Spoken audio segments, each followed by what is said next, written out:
ইসলাম বলছে ভোট তোমার কাছে আমানত, জেনে শুনে বুঝে সৎ যোগ্য দেশপ্রেমিক ইমানদার মানুষকে তুমি সিল মারবা, নাইলে কিন্তু তুমি আমানতের খেয়ানত করলা, এটার জন্য আল্লাহর কাছে তোমার জবাব দিতে হবে। আরে মিয়া, কোরবানির সময় একটা ছাগল 15,000 টাকা বিক্রি হয়, আফসোস দুর্ভাগ্য ভোটের আগে বহু মানুষ রূপী জানোয়ার কিছু আছে 500 টাকা বিক্রি হয়, আছে না? 500 টাকা ধরায় দিলে মেরে দিছে সিল। আরে বেটা, ছাগলটা তো বিক্রি হয়েছে 15,000 টাকা, তুই আশরাফুল মাখলুকাত মানুষ, তুই 500-1,000 টাকা বিক্রি হয়ে গেলি, কি জবাব দিবা তুমি আল্লাহর কাছে? অতএব বুঝা শূন্য দিয়েন, মার্কা দেখে দরকার নাই, দল দেখার দরকার নাই, যোগ্য ব্যক্তি যে হবে, যার ভিতরে ইমানদারি আছে কিনা, আমল আছে কিনা, দুর্নীতি আছে কিনা, এগুলো দেখতে হবে। তার ভিতরে দুর্নীতি আছে কিনা, সে চোর বাটপার কিনা, খারাপ লোক কিনা, সচ্চরিত্র না অসৎ চরিত্রের লোক, এগুলো দেখে শুনে বুঝে যদি মনে করেন সিল মারার উপযুক্ত, তাহলে সিল মারবেন।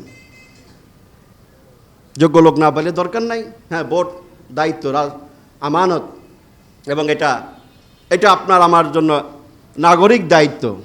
একদলে বিতর্ক লাগায় ভোট দেওয়া জায়েজ নাই না জায়েজ, খালি অনেকে জিগায় ওদের ভোট দেন, স্পষ্ট ফতুয়া ভোট দেওয়া জায়েজ, বুঝা শুনে ভালো জায়গায় দিবেন, সোয়াবের কাজ, বুঝছেন? আর দরকার আছে কোনো ফতুয়া মাসলার, আমি মাসলা ফতুয়া দিয়ে দিলাম, অনেকেই প্রশ্ন খালি করে ভোট দিমু। হ্যাঁ, দিবেন না কেন? আপনি নাগরিক দায়িত্ব। তবে শর্ত আছে, দেখে শুনে বুঝে সৎ যোগ্য ইমানদার দেশপ্রেমিক লোককে সিল দিবেন, বুঝছেন?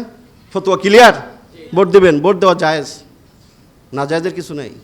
কিছু আছে ইউটিউবের ভিতরে বইবে হারাম হারাম হারাম কুফুর কুফুর কুফুর ফতুয়া দেয় খালি।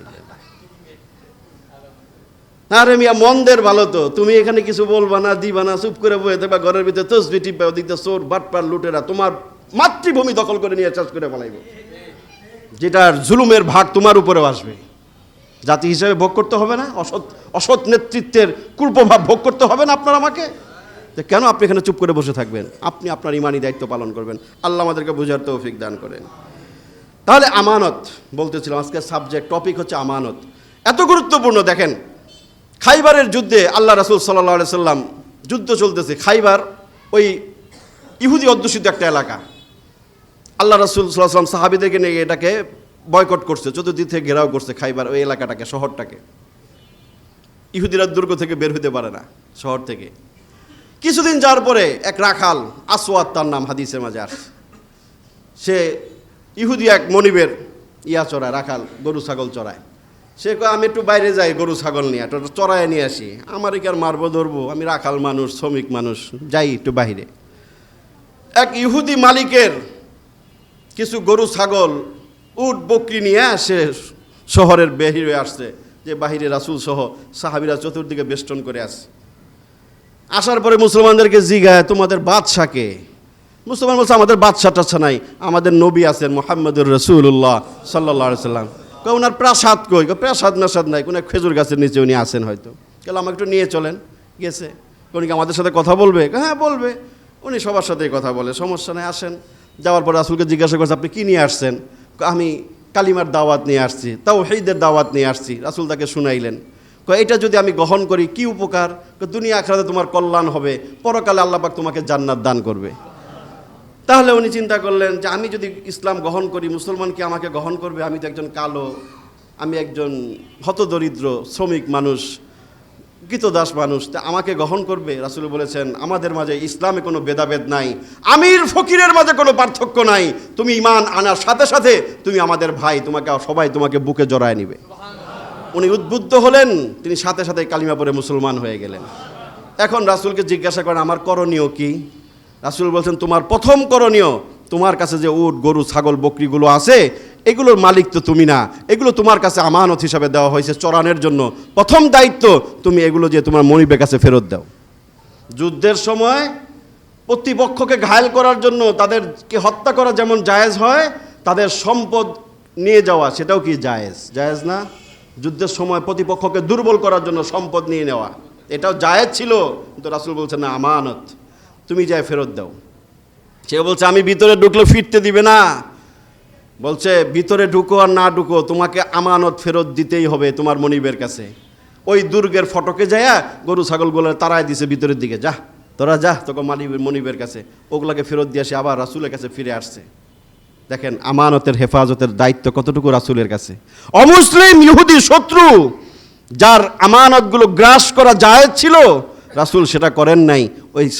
ওই সাহাবী ওই আসওয়াদ রাখালকে ওগুলো ফেরত দেওয়াইছেন। আসার পরে বলছে, হুজুর এখন আমি কি করব, আমাকে নির্দেশ দেন। রাসূল বলেছেন, এখন কোনো নামাজের সময় না, আমি তোমাকে নামাজ পড়তে বলবো। রমজান মাস না যে আমি তোমাকে রোজা রাখতে বলবো। হজ তোমার উপর ফরজ হয় নাই, হজের সময় না যে তোমাকে আমি হজ করতে বলবো।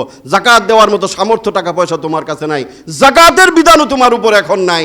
এখন একটা আমল চলতেছে তরবারি দিয়ে, জিহাদ। জিহাদ ফি সাবিলিল্লাহ, ওই জিহাদ তোমাকে যেতে হবে। একটাই আমল আমি তোমাকে নির্দেশ দিব, তুমি জিহাদে অবতীর্ণ হও। বলছে, হুজুর কি হবে জিহাদে গেলে? তুমি যদি জিহাদের রণাঙ্গনে যাও, যদি জীবিত ফিরে আসো, তুমি গাজীর মর্যাদা পাবা। যদি তুমি সেখানে রণাঙ্গনে তুমি শাহাদাত বরণ করো, তাহলে তোমাকে আল্লাহ বিনা হিসাবে জান্নাত দিয়ে দিবেন। উনি রণাঙ্গনে ঢুকে গেলেন, যুদ্ধ করতে জিহাদ করতে করতে তিনি শাহাদাতের অমীয় সুধা পান করলেন। যুদ্ধ শেষে সবাই তার লাশ দেখতেছে, কেউ চিনে না।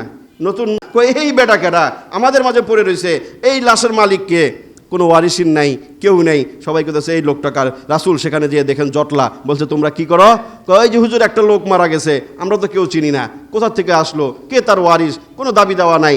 আল্লাহ রাসূল বলেন, তোমরা কেউ না চিনলেও আমি তাকে চিনি, আমি তাকে চিনি। এবং সে হচ্ছে সেই মুসলমান যে জীবনে এক ওয়াক্ত নামাজ পড়ে নাই, একটা রোজা রাখে নাই, হজ করে নাই, এক টাকা দান সদকা যাকাত দেয় নাই, কিন্তু সে আজকের এই মৃত্যুর সাথে সাথে আল্লাহ তাকে জান্নাতের মালিক বানায় দিয়েছে।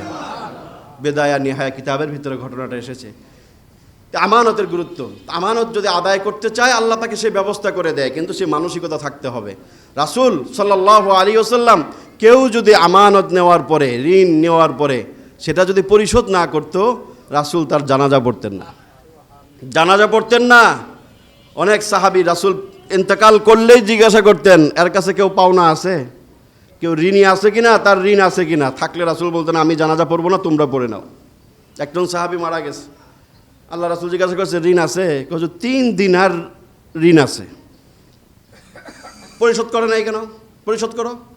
বলছে, হুজুর সে মারা গেছে নিঃস্ব অবস্থায়, তার কাছে কোনো টাকা পয়সা কিছুই নেই। তখনও রাসূল বলছে, আমি জানাজা পড়াবো না, তোমরা পড়ে নাও। কথাটা মনে রাখেন, ওনার কাছে টাকা নাই, নিঃস্ব, কিন্তু 3 দিরহাম তার কাছে ঋণ ছিল, ঋণ ছিল। এই জন্য রাসূল বলছে, আমি জানাজা পড়াবো না। সহিহ হাদিস।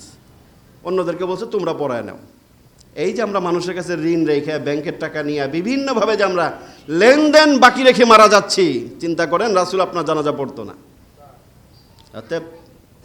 অতএব লেনদেনে সাবধান। আপনি আমানতের সাথে ব্যবসা করবেন, আল্লাহ রাসূল আপনাকে সার্টিফিকেট দিয়ে গেছে, আত-তাজিরুস সাদুকুল আমিন মা'আন নাবিয়্যিনা ওয়াস সিদ্দীকিনা ওয়াস শুহাদাই ওয়াস সালিহিন। যারা আমানতদার ব্যবসায়ী, এদেরকে রাসূল বলেন, এরা নবী রাসূল সিদ্দিকদের সাথে এদের হাসর হবে। ব্যবসায়ী তো বেশি আপনারা, এটা মাথায় রেখে ব্যবসা করেন, যে এত বড় সুযোগ অফার আপনাদেরকে রাসূল দিয়ে গেছে, যেটা আমাকে নাই, আমাকে ব্যবসা নাই তো।